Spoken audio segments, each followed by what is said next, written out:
আসসালামু আলাইকুম। এটি একটি অপো মোবাইল, যদিও এটি অনেক পুরাতন মডেলের। তো আজকে আমি দেখাবো যে অ্যামোলেড লাইট আইসি কীভাবে বাইপাস করা যায়। তো দেখতে পাচ্ছেন এই ফোনের যে লাইট আইসিটি রয়েছে সেটি কিন্তু অ্যামোলেড লাইট আইসিতে একটা ইনপুট ভোল্টেজ থাকে, দুইটা এনেবল থাকে আর তিনটা আউটপুট ভোল্টেজ থাকে। একটা হলো এভিডিডি 7.5 ভোল্ট, একটা হলো ইএলভিডিডি প্লাস 4.6 ভোল্ট, একটা হলো ইএলভিএসএস মাইনাস 4.4 ভোল্ট। কিছু কিছু ক্ষেত্রে একটু কমও দেখা যায়। আর দুটা এনাবল থাকে।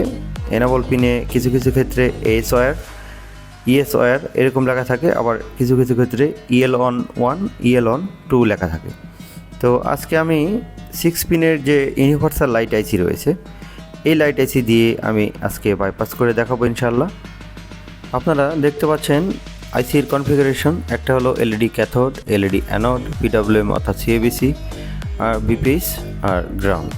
প্রথমে আমরা গ্রাউন্ড তারটি লাগিয়ে নেব গ্রাউন্ডের সাথে, তারপরে বিপিএস লাইন, তারপর এলইডি অ্যানোড,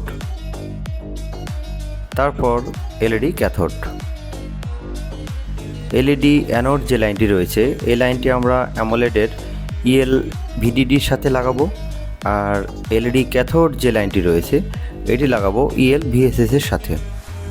তারপর আইসিতে ভিপিএস দিয়ে দিব। আমি এই লাইট আইসির ভিপিএসসি দিয়ে দিলাম এখানে। আপনারা চাইলে যে কোনো জায়গা থেকে এটি বাইপাস করতে পারেন।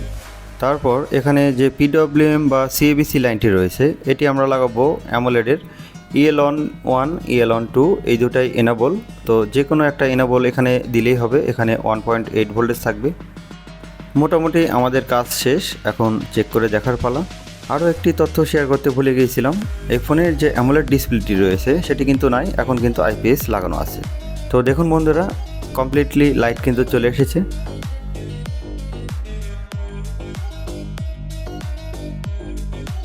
এখন আমরা পাওয়ার বাটন প্রেস করে দেখব লাইটটি বন্ধ হয় কিনা এবং চার্জ দেওয়ার পরে লাইটটি আসে কিনা। এই ফোনটি সমস্যা ছিল, স্লিপ মোডে গেলে আর লাইট আসতো না। তো ভিডিওটি ভালো লাগলে অবশ্যই লাইক করবেন, শেয়ার করবেন আর চ্যানেলটি সাবস্ক্রাইব করে দেবেন। ধন্যবাদ সবাইকে।